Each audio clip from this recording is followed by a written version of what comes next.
So what is virtual branding? Virtual branding is, another word is digital communication. So it's how we communicate online with the world, ultimately. It's about marketing a consistent image and message across every available media on the internet and in terms of digital communications. And I think today it's really important to target people through this medium, because it's a way in which people are starting to communicate far more than ever possible before. So what was the challenge for Dún Laoghaire when considering digital communications? I think, like every town in this project, image and perception of the place of Dún Laoghaire was not cohesive. So everybody wasn't singing off the same hymn sheet with regards to where Dún Laoghaire was headed and what it was about. It had an inconsistent online presence. So when you did a search for Dún Laoghaire, it tended to pull up lots of different websites. So the top 5 or 6 results on Google could have been the local college or the council or the Chamber of Commerce, for example. But there wasn't one consistent hub for Dún Laoghaire that directed you to all these different places. So therefore, we believe that there was a need for Dún Laoghaire town to have a website and indeed social media channels that could communicate everything and all the fabulous things that Dún Laoghaire had to offer. So our approach in the process of digital communications, and you've heard throughout all of the fantastic presentations today that the key to anything to do with this project, or anything to do with place branding, for example, has a lot to do with the stakeholder involvement. So the online and digital communications was no different.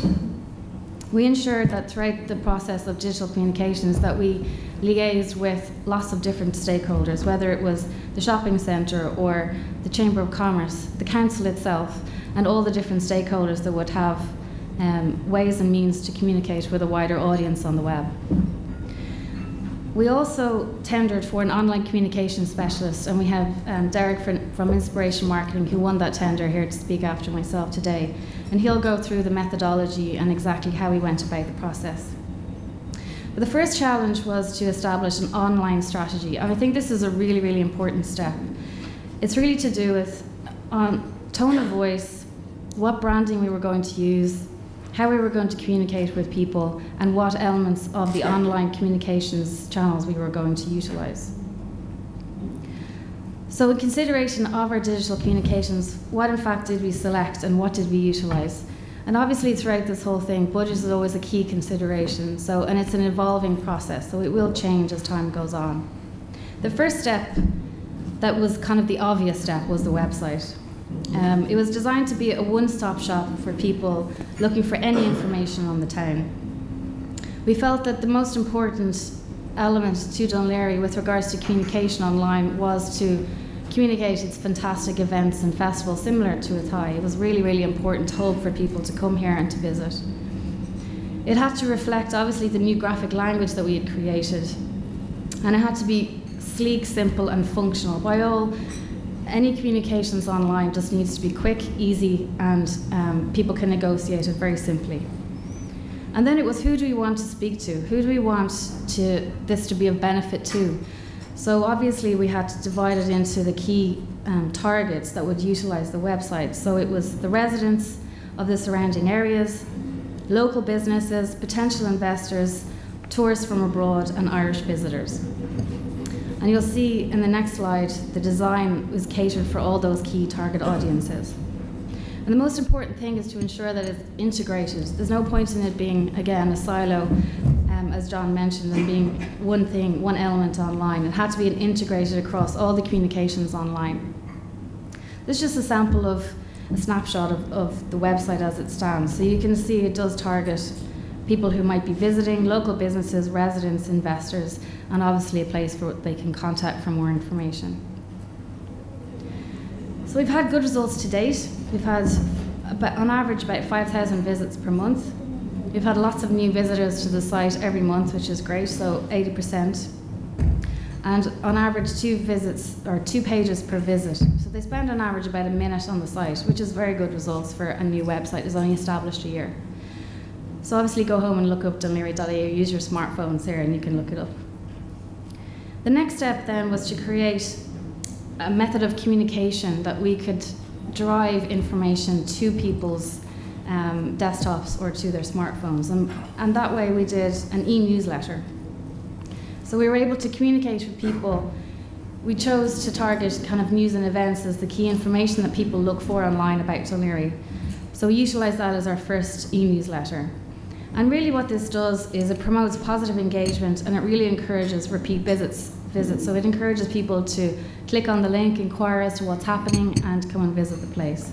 And it's important push communication. There is obviously a method there for people to look up online about the website, but if they get it into their inbox online, it's actually easier for them then to realise all the information and positive things that are happening. And this is what our first e-newsletter looks like. Obviously using the graphic language, and it serves as a template for future e-newsletters, so it can always be used again by any stakeholder to communicate positive messages about Dún Laoghaire online. So the first e-newsletter we sent out had about 774 recipients, and this was a mixture of people from the website that we have collated that wanted their details to receive a newsletter, and also from the workshops we did during the course of the early part of the project, who had signed up for more information, and local businesses and stakeholders, obviously. And we had almost 40% of an open rate, which is actually extremely good for an e-newsletter that you would receive. So it was very positive feedback from the communication. Obviously, any online communication strategy needs to incorporate an element of social media. You know, it's one of the most prevalent communications channels out there that we have online today. There's about 900 million plus, it's growing every single day of users of Facebook worldwide. And at this stage, it's so well established. It's almost a have to do for any place or any brand or any person really to communicate online. And it allows the place to converse really on quite a regular basis with a worldwide audience, as you would with a friend. So it's kind of a conversational tone. And it gives the opportunity to share information on upcoming events, fantastic photos and comments and events, and it's really as real time. It's get down to our festival that's happening tomorrow. It's did you see the fantastic sunset tonight, you know, in Dún Laoghaire Bay? And it's look at the weather that's planned for tomorrow. Get down here and enjoy a real gourmet burger down on the waterfront. So it's that kind of interaction that's really key with Facebook. And again, it's making sure that that is all integrated together with all of the other online elements, including the website. And this is a snapshot of our Dún Laoghaire Facebook page. So we have 2,200 likes to date. Again, that's probably wrong now, it's probably grown since then. But it just means that we have a reach of over 500,000 people. In other words, friends of people who have liked the page. So whatever you post on the Facebook page and a person likes it, it will automatically appear on that person's page and therefore be reaching all of their friends. So it's really important communication online. Again, another really important communications channel online is YouTube. Google own the YouTube channel, and it has about 4 billion video views a day, which is absolutely enormous, and 60 hours of video uploaded per minute. So it's really a relevant communications tool that allows a person to not only experience photos is what they would do online, but it's video, it's sound, it's, you know, this is what people experience. It enables you to then communicate about an event that's taking place or had taken place before. It adds a whole new dimension to a place. We customised the Dún Laoghaire Town channel, which is in its infancy at the moment, but it's definitely something we will build on into the future. Again, this can also be incorporated into the other online elements. So we use the graphic language in this as well, and to ensure that the brand continues throughout all the online communications. The next digital communications was a smartphone app. And 80% of people in the world own a mobile phone. And almost 1.1 billion out of 5 billion people, mobile phones in the world are actually smartphones, which is a huge statistic. So it's kind of something that really needs to be tapped into. So in 2011, we saw the opportunity to produce a smartphone app based on the East Pier audio tour that was in existence, and also to develop a new tour, which was the Metals audio tour, and develop them into an app. So again, stakeholder involvement was key for this, so we involved 4 separate funding bodies. Namely, there was about 3 departments within the County Council, the Brand Project, and of course the Harbour Company was involved. So this is what our 2-tour app looks like. Again, we had the ability to incorporate the graphic language into the smartphone app. So it's all accessible on your smartphone. And I will give you the opportunity, if you have a smartphone, you can scan it in right now.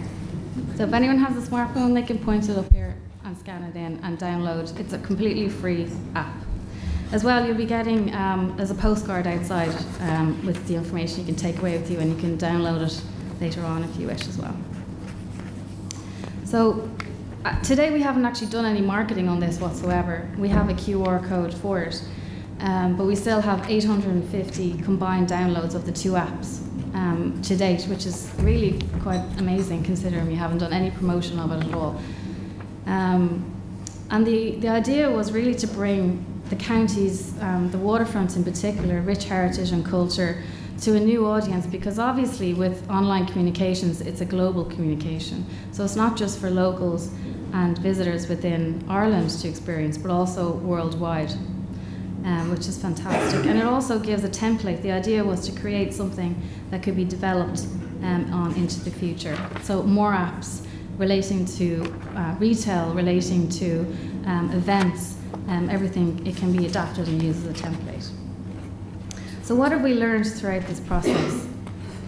We learned it's really important to plan your online strategy in advance. Just know which way you're going, know what you want to communicate, who you want to target, and know the tone of voice at which you want to communicate with.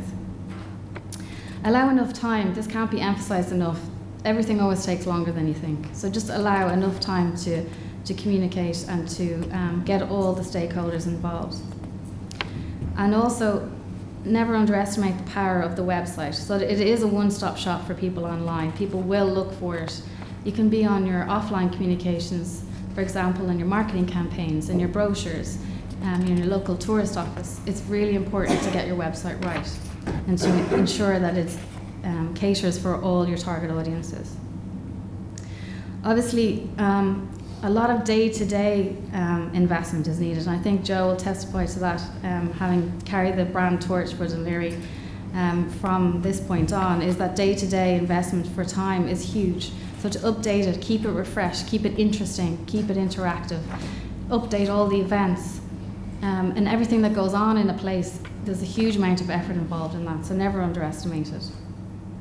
And also, one of the key things that has been highlighted today is how we're going to continue. So once the brand project is finished, the project officer is no longer maintaining the website. So what is going to happen? So hopefully this is a responsibility that will be taken on by the place board, the stakeholder group, whatever we want to call it, and ensure that it's carried on into the future. So that's it from me.